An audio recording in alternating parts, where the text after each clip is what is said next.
The red sun of Zerion 7 was setting behind the jagged mountain peaks when Captain Junho Kim first saw the smoke rising from the canyon below.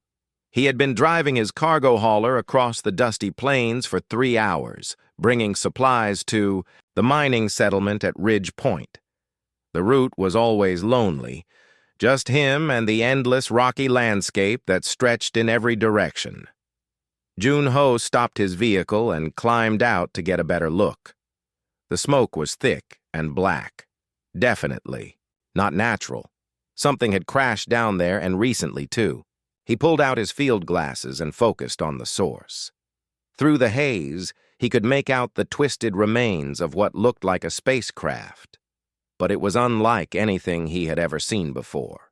The ship was sleek and curved, with a silver surface that seemed to shimmer even in the fading light. It was definitely not human-made.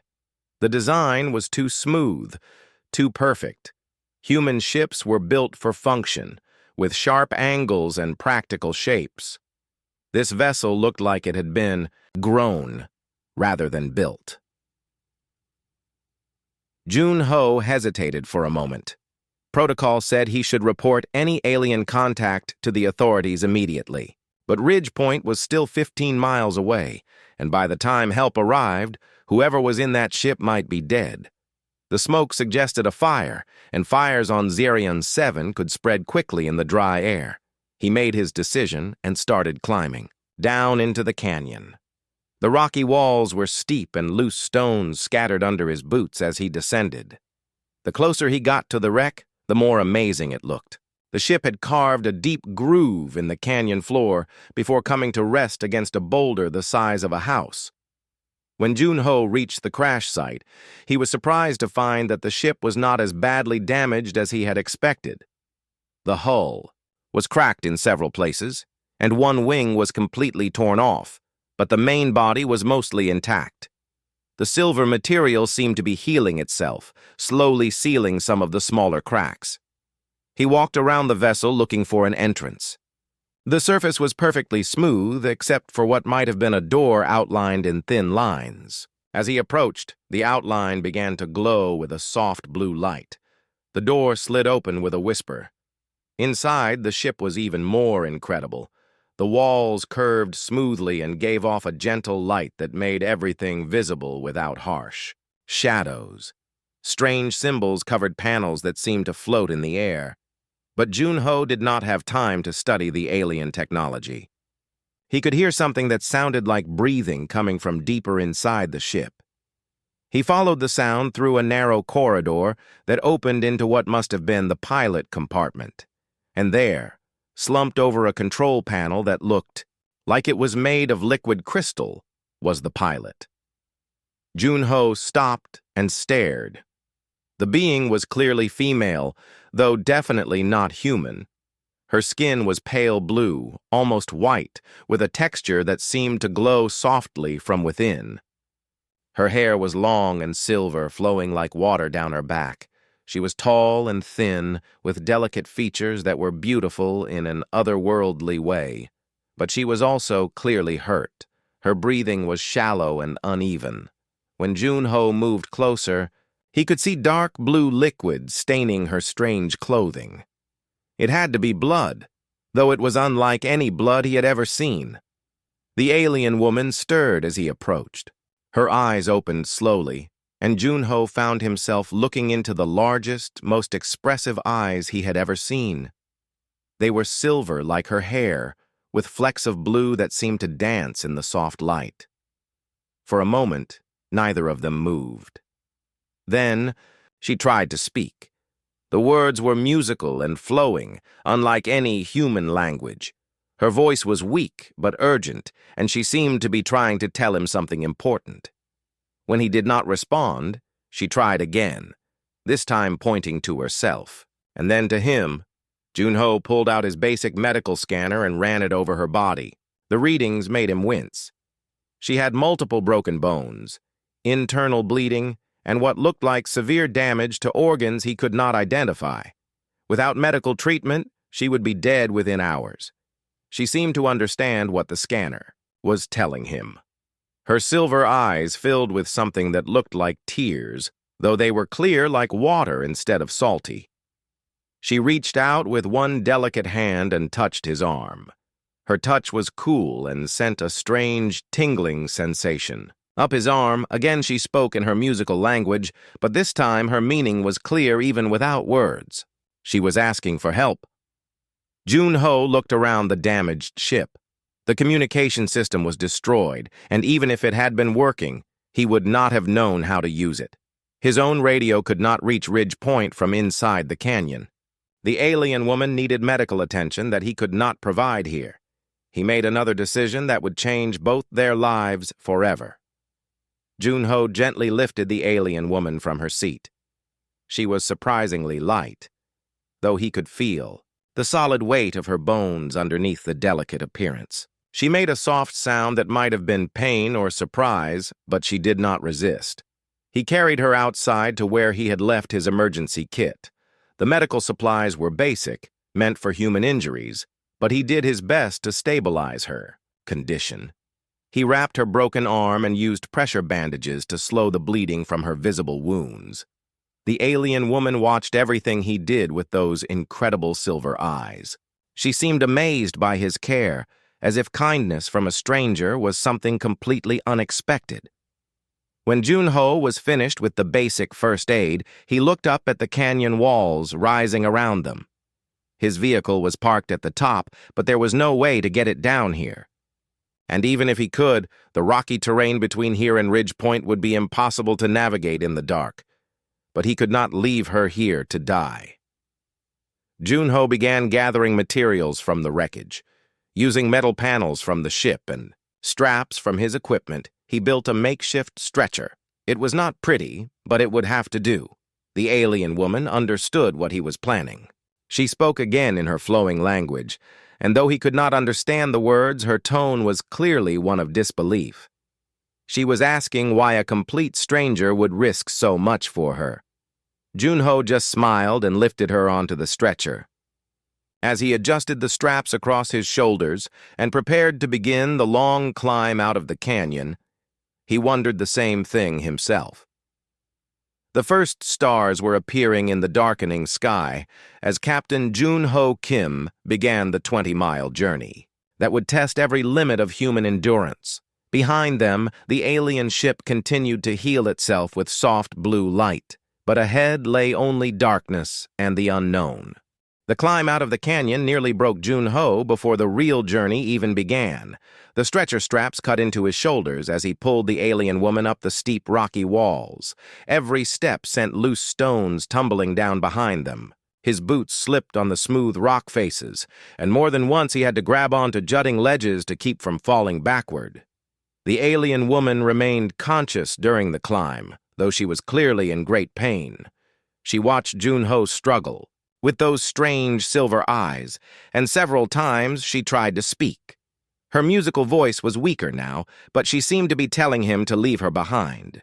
When he ignored her words and kept climbing, something like wonder crossed her delicate features.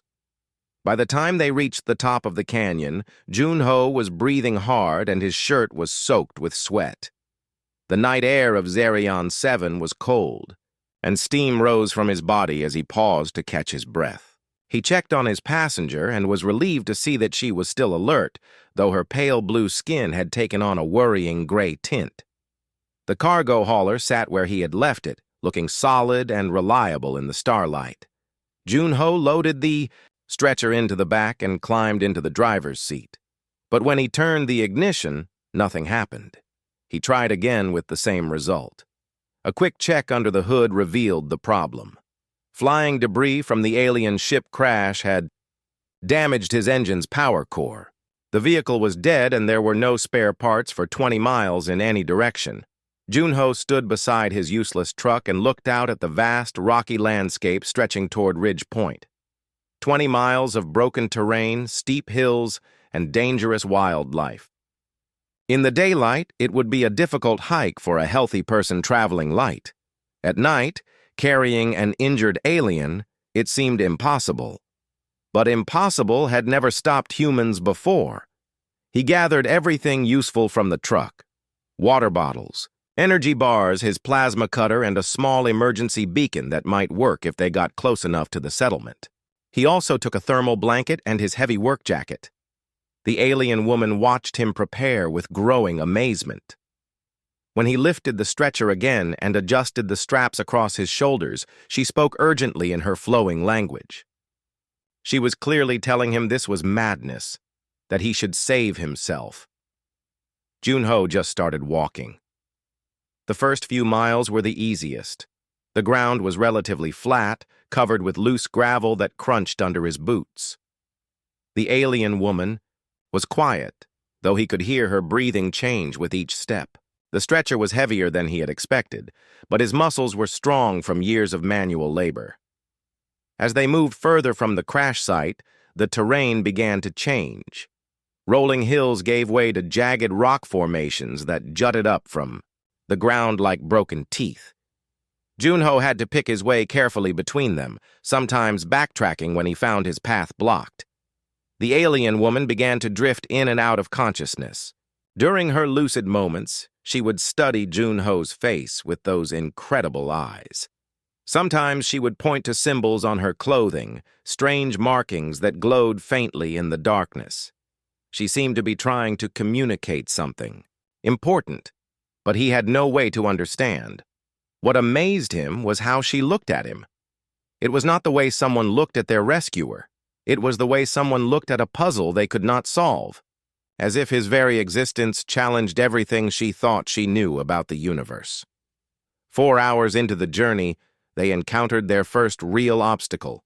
A deep ravine cut across their path, too wide to go around and too steep to climb down safely while carrying the stretcher. Junho stood at the edge, breathing hard and trying to figure out another route. The alien woman spoke softly, and when he looked down at her, she pointed to a narrow ledge that ran along one wall of the ravine. It was barely wide enough for one person, and it looked like it might crumble at any moment, but it was the only way across. Junho tested the ledge with his foot. It held his weight, but just barely.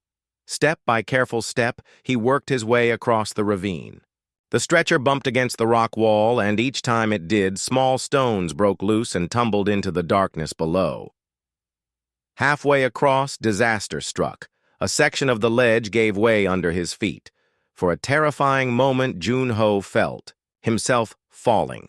He threw himself against the rock wall, the stretcher straps cutting deep into his shoulders as the alien woman's weight pulled him toward the drop. His fingers found a crack in the rock face. His boots scraped against the stone as he fought for purchase. Behind him, the alien woman was completely silent, but he could feel her eyes on him. She was watching him fight for both their lives with the same expression of wonder. Somehow, he managed to pull them both back onto the remaining ledge. His hands were scraped raw and his shoulders burned with pain, but they were alive. The rest of the crossing passed without incident, though Junho's legs were shaking by the time they reached solid ground. He paused to rest and check on his passenger. Her condition was getting worse. The gray tint to her skin was more pronounced, and her breathing was becoming irregular. He gave her some water, which she accepted gratefully, though most of it ran down her chin. As they prepared to continue, a new sound reached their ears. It was a low howling that seemed to come from everywhere at once.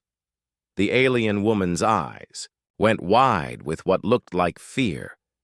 She spoke urgently, pointing back the way they had come. Junho turned and saw them. 6 shapes moving across the rocky landscape with fluid grace. Ridge stalkers, the apex predators of Xerion 7.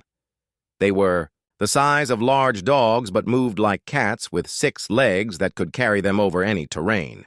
Their eyes glowed yellow in the darkness, and their howls echoed off the surrounding rocks. They had picked up the scent of blood and were following the trail. The alien woman grabbed Junho's arm with surprising strength. Her silver eyes were wide with terror, not for herself, but for him. She was trying to tell him to run, to leave her, and save himself.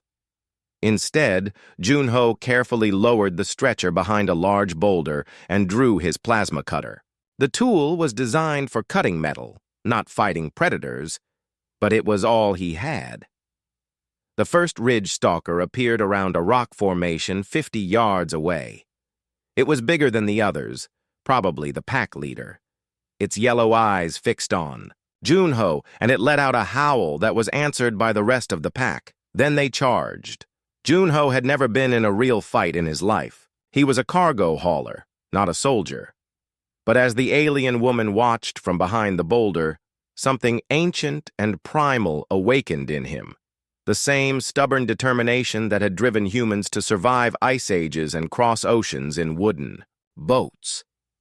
The ridge stalkers came at him from 3 directions at once. The plasma cutter hummed to life in his hands, its blue beam cutting through the night air. The first beast leaped at his throat, and Junho swung the tool like a sword. What followed was not a graceful battle. It was desperate and bloody and terrifying. But when it was over, 6 ridge stalkers lay dead in the rocks, and Junho was still standing. His clothes were torn and he had deep scratches on his arms, but he was alive. The alien woman stared at him with something approaching awe. She had just watched a being she probably considered primitive fight off 6 deadly predators to protect her. Her musical voice was barely a whisper, but her meaning was clear. She was beginning to understand that humans were not like other species she had known.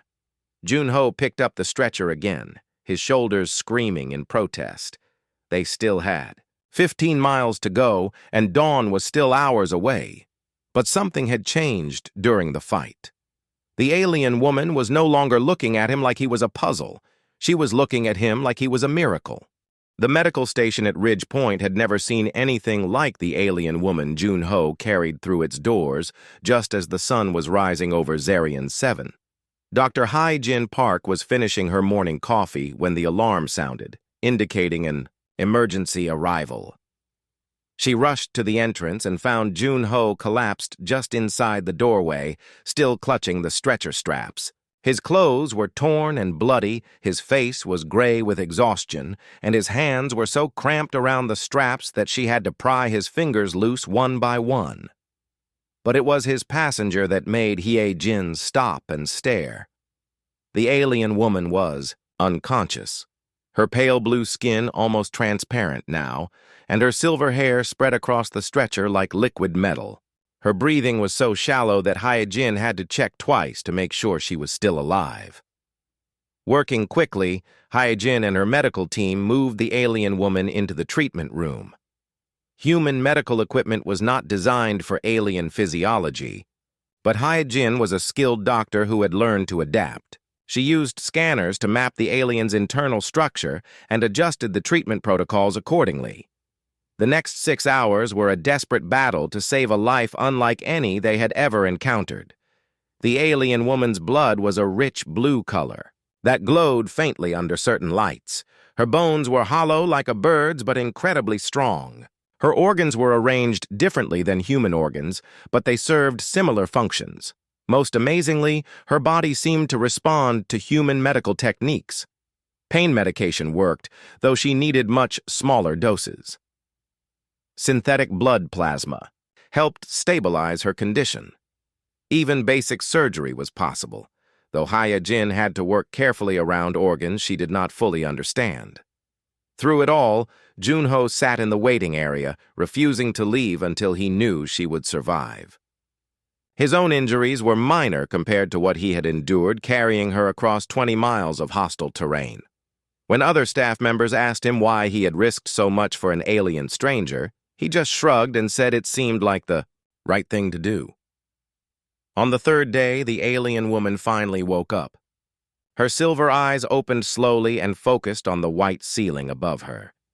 When she tried to sit up, Hye-Jin was there immediately, gently pressing her back down onto the bed. The alien woman spoke in her musical language, and Hye-Jin activated the universal translator that had been brought from the main colony. The device had been calibrated using recordings of the alien's speech patterns, and after a few moments of adjustment, words began to appear on its screen.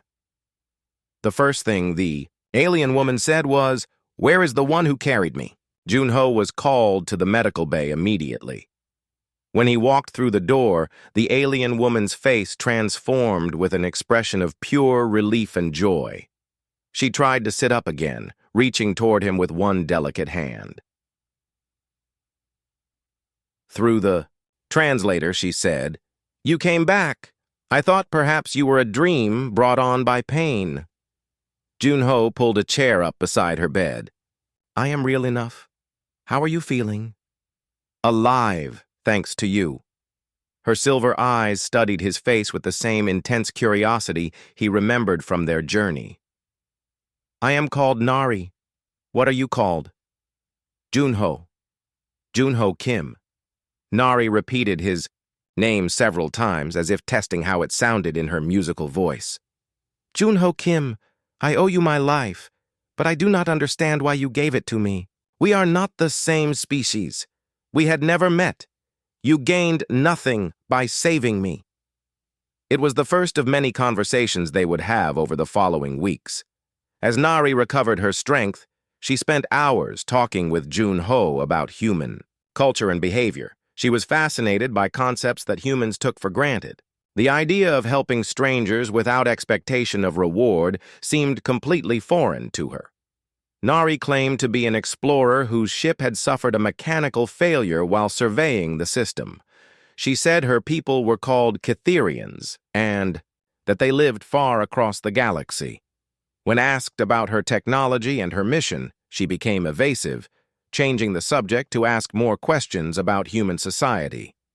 What Nari did not tell Junho was that she was Princess Nari Dalneem, third in line to the Cytherian throne. She had not been exploring when her ship crashed. She had been on a secret military reconnaissance mission, gathering intelligence about human defenses in preparation for invasion.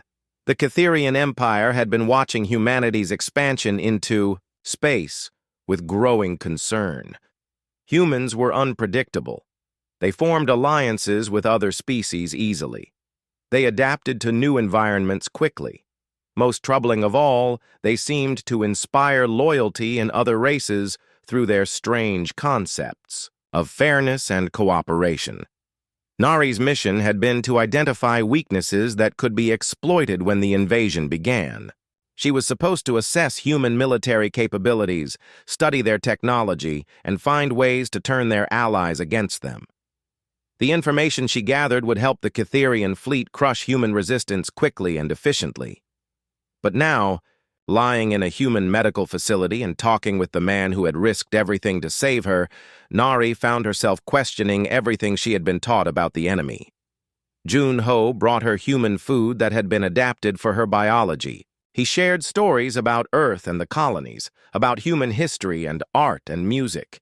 He answered her questions with patience and honesty, never asking for anything in return.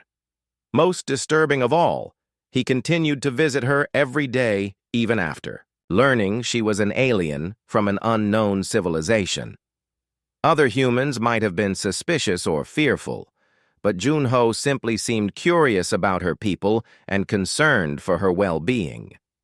During their conversations, Nari began to understand that Junho's rescue of her had not been unusual behavior for a human. He told her stories of humans who had died protecting strangers, who had shared their last food with enemies, who had risked their lives to save people they had never met and would never see again. To Nari, this behavior seemed like a form of insanity. In Cytherian society, loyalty was earned through blood ties or mutual benefit. The strong protected the weak only when it served their interests. The idea of self-sacrifice for abstract principles was seen as evolutionary weakness. But watching Junho, seeing the genuine care in his eyes when he asked about her recovery, Nari began to wonder if the Cytherians had misunderstood something fundamental about human nature.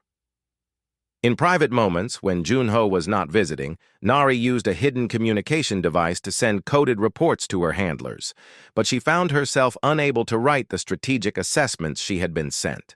To gather How could she describe human military weaknesses when their greatest strength seemed to be something her people could not quantify or understand?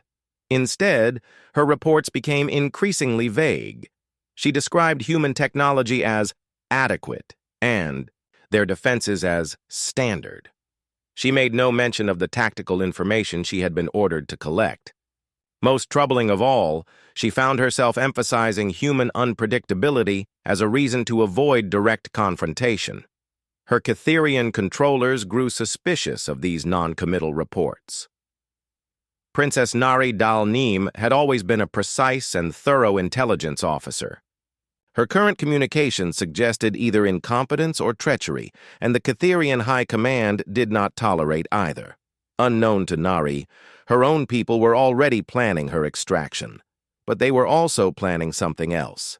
If Princess Nari had been compromised by human influence, she would have to be eliminated to protect the security of the invasion plan. As Nari grew stronger and prepared to leave the medical facility, she faced an impossible choice. She could return to her people and resume her mission, knowing that it would lead to the destruction of beings like Jun-Ho. Or she could betray everything she had been raised to believe and find another path. The decision became more urgent when Jun-Ho mentioned that he would soon be returning to his cargo hauling routes. Their time together was running out, and Nari had not yet figured out how to reconcile her growing understanding of human nature with her loyalty to the Catherian Empire. What she did not know was that her coded transmissions had already been detected by human intelligence services. Even as she struggled with questions of loyalty and duty, forces were moving that would soon make her choice for her. The revelation of her true identity was only days away, and with it would come a test that would challenge everything both she and Jun-Ho believed about duty, honor, and the possibility of trust between enemies. The security alarm at Ridge Point started screaming at 3 in the morning, jolting everyone from sleep with its harsh electronic wail. Commander Dae-Hyun Lee was already dressed and running toward the communications center before most people had figured out what was happening. Inside the comm center, Lieutenant So-min was staring at her screen with wide eyes. "Sir, we have intercepted multiple coded transmissions originating from inside the medical facility. The encryption is unlike anything in our databases." Dae-Hyun studied the data flowing across the monitors. The transmissions were brief but regular, sent every few days for the past 3 weeks. They were aimed at a point in deep space where no human ships or installations existed. "Have we broken the encryption?" he asked. "No, sir. But we have identified the source. The signals are coming from the room where the alien woman is being treated." The pieces fell into place immediately. The mysterious alien that Jun-Ho had rescued was not the innocent explorer she claimed to be. She was a spy, gathering intelligence and reporting to her people. And Jun-Ho, in his simple desire to help someone in need, had unknowingly brought an enemy agent into the heart of a human settlement. Within an hour, security teams surrounded the medical facility. Jun-Ho was awakened by armed soldiers and brought to the command center for questioning. He sat in the interrogation room looking confused and betrayed as Commander Lee explained what they had discovered. "She was communicating with someone?" Jun-Ho asked, his voice flat with disbelief. "Multiple times? Coded military transmissions aimed at coordinates that do not appear on any star charts. Captain Kim, this woman is not what she appears to be." Jun-Ho stared at the table, trying to process the information. "But she was dying. I saw her injuries. No one could fake that level of trauma." The injuries were real. But that does not mean her story was true. We need to know everything she told you. Every question she asked, every detail she seemed interested in. For the next 2 hours, Jun-Ho recounted every conversation he had shared with Nari. Her questions about human culture, her fascination with concepts of self-sacrifice and altruism, her careful avoidance of discussing her own technology or mission. As he spoke, the pattern became clear to Commander Lee. Nari had been conducting a systematic intelligence-gathering operation, probing human psychology and social structures. Her interest in human motivations was not academic curiosity, it was military reconnaissance. Meanwhile, at the medical facility, Nari was preparing for her final transmission. Her strength had returned enough that she could leave the human settlement within days.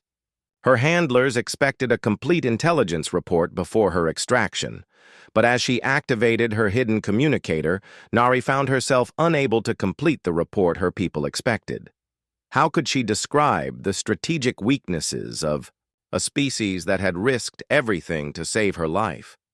How could she recommend tactics against beings who showed kindness to strangers? Her coded message was brief and uninformative. She reported that human defenses were complex and that their behavior patterns were difficult to predict. She recommended delaying any military action until further study could be completed. What Nari did not know was that human listening posts had triangulated her signal and traced it to its destination. Far out in space, beyond the edge of human territory, a Catherian fleet was waiting. The response to her message would reveal more than she intended. The reply came within hours, and it was not what Nari expected. Instead of new orders or requests for more information, the message contained coordinates for an immediate extraction. She was to proceed to the original crash site where a recovery team would meet her. But hidden within the coded transmission was something that made Nari's blood turn cold. Her cousin Prince Taijun would be leading the extraction team personally. In Catherian culture, that could mean only one thing. She was suspected of treason. Nari had grown up with Taijun in the Ayao royal court. She knew him to be ambitious, ruthless, and completely loyal to the empire. If he was coming for her, it was not to bring her home safely. It was to ensure that any compromise of the mission would be permanently eliminated. The Catherian High Command had decided that Princess Nari Dalnim had been corrupted by human influence. Her death would be blamed on her human captors, providing perfect justification for the invasion that was already being prepared. That same morning, Jun Ho was released from questioning with a warning to stay away from the medical facility. But, as he walked through the settlement, he could not shake the feeling that something was terribly wrong. Nari had lied to him about her identity, but did that make everything else a lie as well? He remembered the look in her silver eyes when she had first seen him in the crashed ship, the gratitude and wonder as he carried her across the wasteland, the careful way she listened to his stories about human culture. Whatever else she might be, her reactions had seemed genuine. That afternoon, Commander Lee confronted Nari directly. He walked into her room accompanied by 2 armed guards and activated a recording device. "We know you have been transmitting coded messages," he said without preamble. "We know you are not the simple explorer you claim to be. The question is whether you are going to cooperate with us or continue this deception." Nari looked at the weapons pointed in her direction and made a quick decision. "I am Princess Nari Dalnim of the Catherian Empire. I was conducting reconnaissance in preparation for military action against human settlements." The admission sent shockwaves through the human command structure. They had suspected espionage, but learning that their patient was royalty from a hostile empire raised the stakes dramatically. "What kind of military action?" Commander Lee demanded. "Invasion. My people believe that humanity poses a threat to galactic stability. Your expansion and your alliances with other species are seen as dangerous to the established order. And you were gathering intelligence to help with this invasion." Nari hesitated. "That was my mission, but I have found it difficult to complete." "Why?" For a long moment, Nari was silent.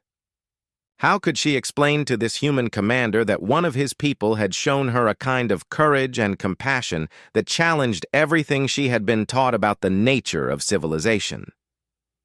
"Your people are not what we expected," she said, finally.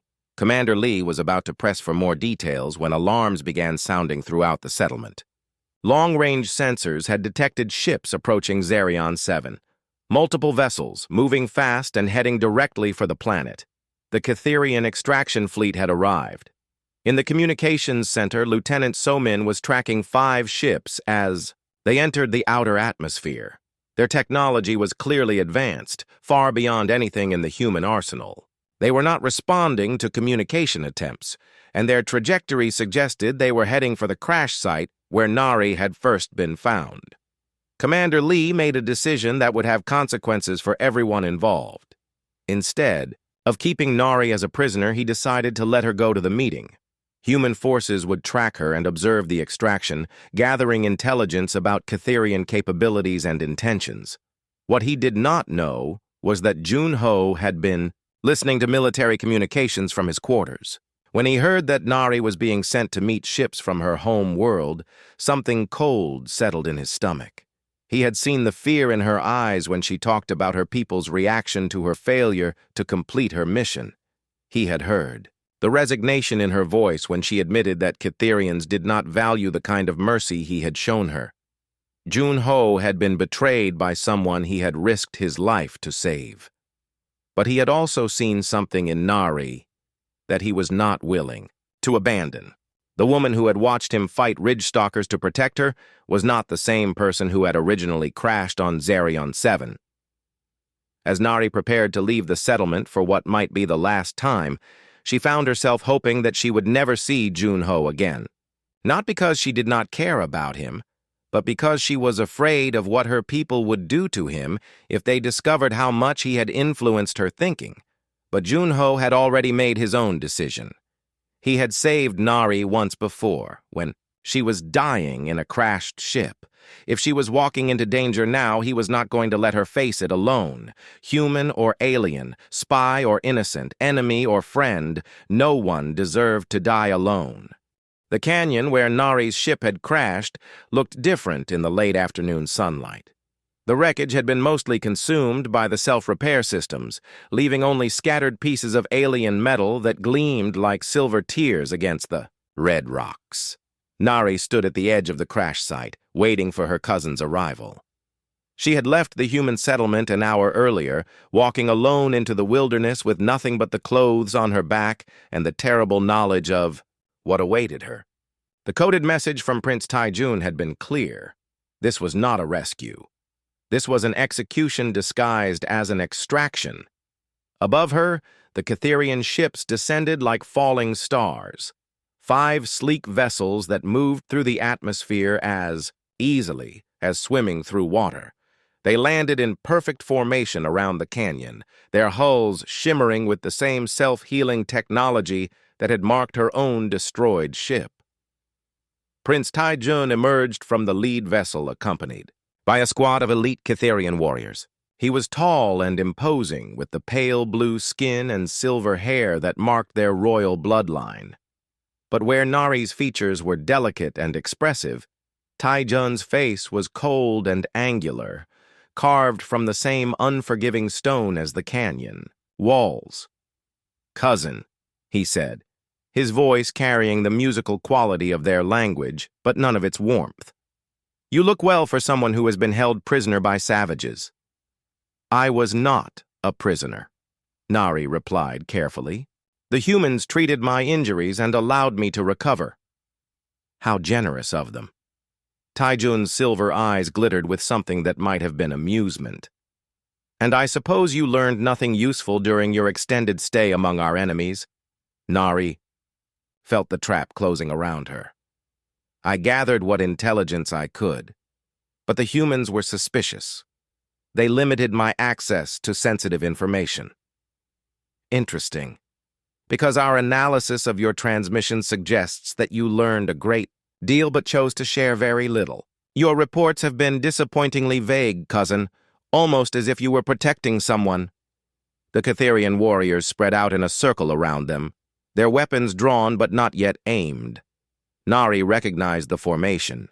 It was designed to prevent escape, not to protect against external threats. "I reported what seemed strategically relevant," she said. "Did you?" Taijun moved closer, and Nari could see the cold calculation in his eyes.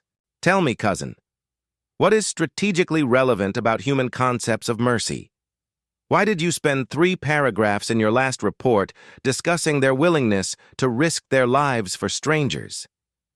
Nari's heart began to race.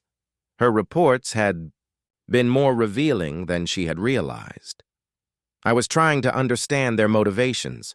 Know your enemy, as the ancient texts teach. Know your enemy, yes, but not admire them, not defend them, not begin to think like them. Taejun drew his sidearm, a weapon that hummed with barely contained energy. You have been compromised, Princess Nari Dal-Neem. Your loyalty to the Empire has been corrupted by extended contact with human irrationality. That is not true. Prove it. Taejun gestured toward the canyon rim, where another figure was making its way down the rocky slope.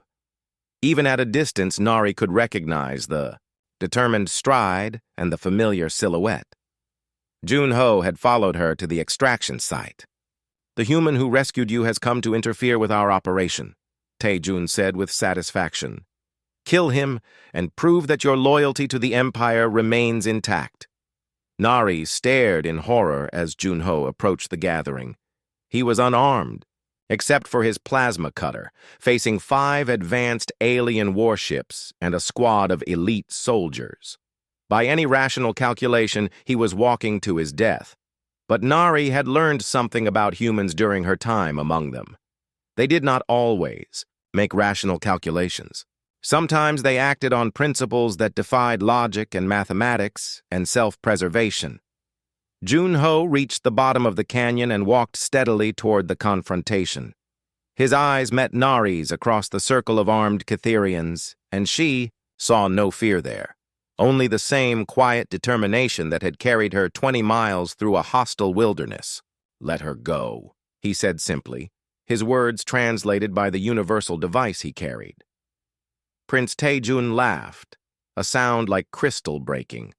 Let her go, as if you have any authority to make demands. Do you know what you are facing, human? I am Prince Taejun of the Catherian Empire. These warriors could kill you before you could draw your primitive tool. Maybe, Junho agreed. But you will have to kill me first if you want to hurt her. The words hit Nari like a physical blow. Here was someone who knew she had lied to. Him, who knew she had been sent to spy on his people, who had every reason to hate and fear her. And still he had come to stand between her and danger. You see, Taejun said to Nari, his weapon now pointed directly at Junho. The human confirms what I suspected. You have formed an emotional attachment to your target. Your objectivity has been completely compromised. She saved my life, Junho said, still looking directly at Nari. Whatever else she might be, she chose to warn me about the Ridge Stalkers instead of letting them kill me. That counts for something. It counts for treason, Taejun replied. He raised his weapon higher, preparing to fire. Princess Nari Dal-Neem, I order you to execute this human spy. Prove your loyalty to the empire that raised you. For a moment that seemed to stretch into eternity, nobody moved. Nari looked at the weapon Taejun offered her, then at Junho standing defenseless in the center of the circle, then at her cousin's cold, expectant face. She thought about the Catherian Empire, with its rigid hierarchies and absolute devotion to order. She thought about her duty as a princess and a warrior. She thought about the invasion fleet that was probably already moving toward human space, ready to crush a species that had shown her more kindness than she had ever known. Then she thought about Junho carrying her across 20 miles of wasteland, fighting off predators to protect someone he had never met, refusing to abandon her even when it would have been easier and safer to leave her behind. No, she said quietly. Taejun's expression did not change. I beg your pardon. I said no. Nari stepped between Junho and the Catherian weapons. I will not kill him, and I will not let you kill him either. Then you have made your choice. Taejun's weapon swung toward her. You choose exile and disgrace over duty and honor. You choose a primitive alien over your own people. I choose what I have learned is right. The first shot came without warning. Tae-jun fired at Junho over Nari's shoulder, but she had anticipated the move and thrown herself sideways, knocking the human out of the line of fire.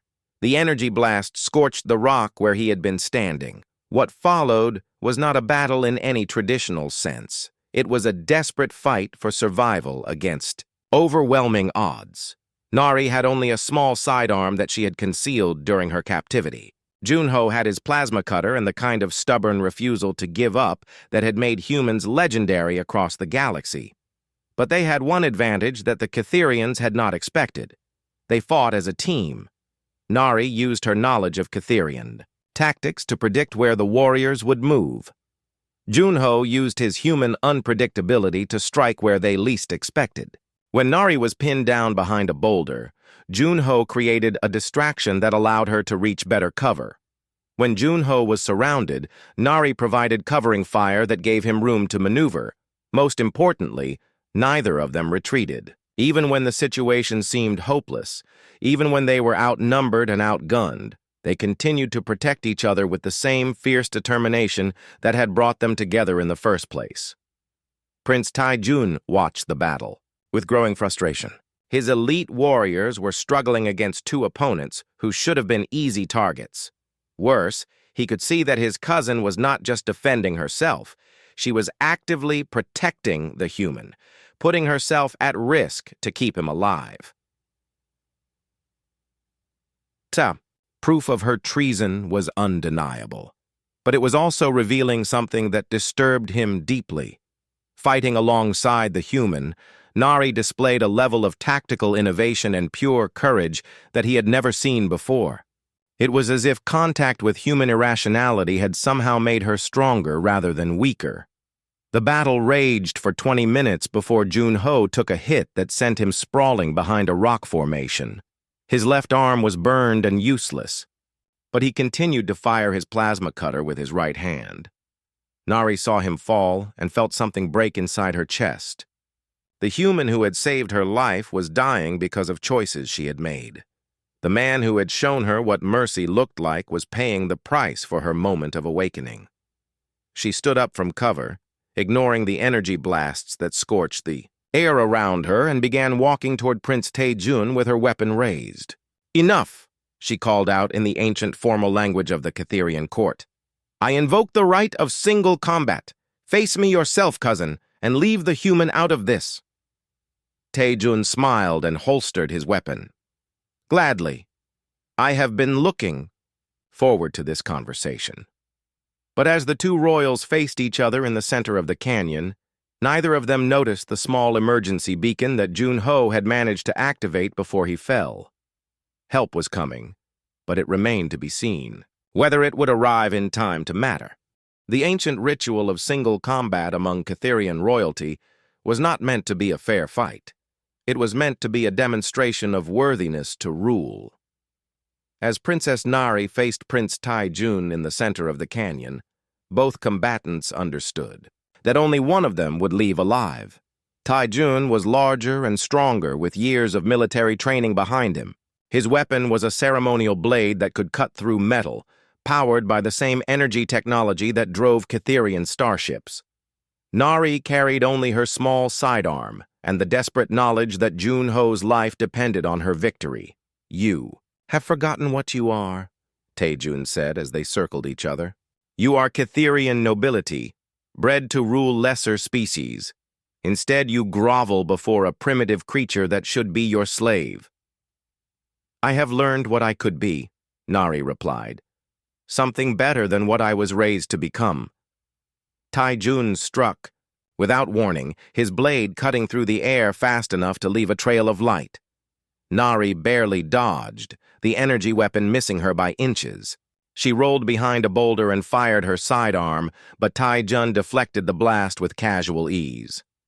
Behind his own cover, Junho watched the duel through pain-clouded eyes.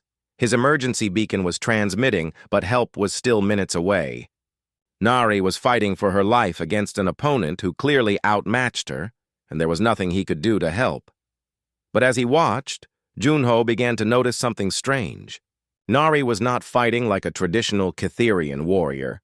Instead of relying on superior technology and formal combat techniques, she was using tactics that seemed almost human in their unpredictability.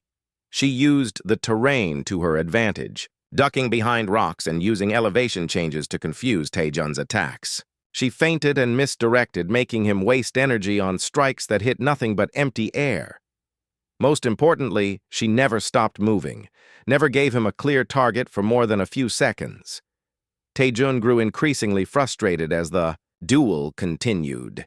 His cousin was fighting like the humans he despised, abandoning honor and tradition for mere survival. It was disgusting and effective in equal measure.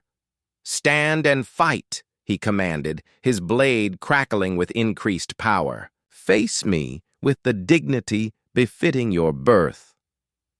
"I learned something from humans about dignity," Nari called back, her voice echoing off the canyon walls. "It comes from what you choose to protect, not from what you were born to own." She emerged from cover and charged directly at him, firing her sidearm rapidly to force him to defend. Taejun raised his blade to deflect the shots, but at the last second, Nari dropped and rolled between his legs, coming up behind him with her weapon pressed against his spine. For a moment, victory seemed within her grasp. But Taejun was not just a prince. He was also a master warrior with reflexes enhanced by Kitherian genetic modifications. He spun faster than any human could have moved and struck with his blade in a single fluid motion. Nari tried to dodge, but the energy weapon caught her across the ribs. She flew backward and hit the canyon wall hard enough to crack the stone. Her sidearm scattered across the rocks, leaving her defenseless. Taejun walked toward her slowly, savoring his triumph. And so ends the brief rebellion of Princess Nari. Dalnim. Your human friends will mourn you briefly before they join you in death. But as he raised his blade for the killing stroke, a new voice echoed through the canyon. "I would not do that if I were you." Commander Daehyun Lee stood at the canyon rim with 20 human soldiers, their weapons trained on the Kitherian ships. Below, the emergency beacon had worked exactly as designed, bringing rescue just when it seemed too late. Prince Taejun looked up at the human forces and laughed. "Do you think your primitive weapons can threaten Kitherian warships? We could destroy your entire settlement from orbit." "Perhaps," Commander Lee agreed. "But first you would have to reach your ships, and we have some very good snipers up here." Red laser dots appeared on Taejun's chest as human marksmen found their targets. Similar dots danced across the armor of the Kitherian warriors scattered around the canyon. The tactical situation had suddenly become much more complicated. "Besides," Commander Lee continued, "I think there has been enough killing today. Why don't we discuss this situation like civilized beings?" Taejun's grip tightened on his weapon. "There is nothing to discuss. This traitor has violated her oath. To the Empire, the penalty is death." Actually, there is quite a bit to discuss. From his position behind the rocks, Junho struggled to his feet. His arm was useless and his face was gray with pain, but his voice was steady. "Nari has information about your invasion plans. Information that could save thousands of lives on both sides." "The human speaks truth," Nari said, pulling herself upright against the canyon wall. "I can prevent the war that is coming, but only if I am allowed to live." For the next several minutes, a three-way negotiation took place in the canyon. Taejun wanted to complete his mission and eliminate the traitor. Commander Lee wanted to protect a valuable intelligence asset and avoid a shooting war with superior alien technology. Nari wanted to find a way to prevent the invasion without betraying either side completely. In the end, it was Junho who proposed the solution that satisfied everyone. "Let her go home," he said simply. "Let her return to her people and report that humans are too dangerous to invade directly. Let her recommend negotiation instead of war." "And why would she do that?" Taejun demanded. "Because she has seen what humans are capable of when we are protecting something we care about. She knows that any invasion will cost your people more than they can afford to lose." Nari understood immediately. It was a way to save face for both sides. She could return to the Catherian Empire as a loyal princess who had discovered that humans were more formidable than expected. Her recommendation, for caution, would carry weight because of her royal status. But there was a price. She could never return to human space. Her presence would always be a reminder of the deception and betrayal that had brought them together. She would have to give up any chance of seeing Junho again. Tae-jun considered the proposal with obvious reluctance. It would allow him to return home with the princess alive, avoiding the political complications of her death. But it would also mean accepting that his cousin had been permanently changed by her contact with humans. "Very well," he said finally. "But she returns immediately, and she reports exactly what we tell her to report." "No," Nari said firmly. "I will return home because it serves the greater good. But I will make my own reports based on what I have learned." The standoff continued for several more minutes until Commander Lee made the decision that ended it. He ordered his snipers to stand down and allowed the Catherians to return to their ships, but he also made it clear that any hostile action would result in immediate retaliation. As the alien vessels prepared to depart, Nari found herself facing Junho one last time. His injuries were serious enough that he was leaning heavily against a boulder, but his eyes were clear and focused on her face. "Will I see you again?" he asked. "I do not know. My people will be watching me closely for signs of continued human influence. It may be years before I have the freedom to make my own choices. Then I guess I will have to be patient." Nari reached out and touched his uninjured hand. "Thank you. For everything. For saving my life. For showing me what mercy looks like. For standing with me against my own people when you had every reason to walk away. Thank you for choosing to protect something bigger than yourself," Prince Tae-jun called impatiently from his ship. The extraction was complete, and lingering would only increase suspicion about Nari's loyalties. As she walked toward the Catherian vessels, Nari felt the weight of the choice she was making. She was returning to a life of duty and obligation, surrounded by people who would never understand what she had learned about the nature of true strength.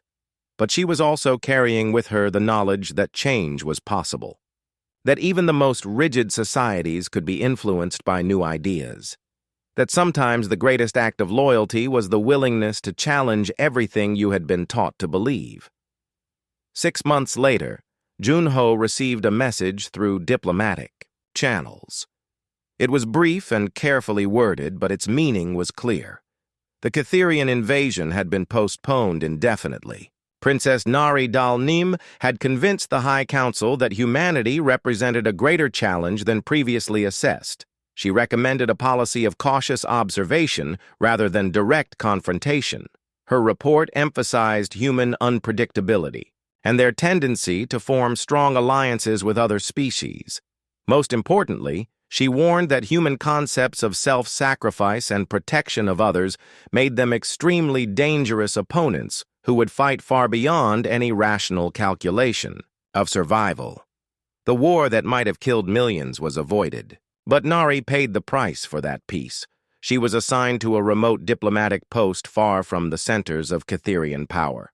Her influence was limited, and her movements were constantly monitored. Yet even in exile, she continued to work for understanding between species. She established trade agreements that brought Catherian and human merchants together. She negotiated scientific exchanges that allowed both civilizations to benefit from shared knowledge.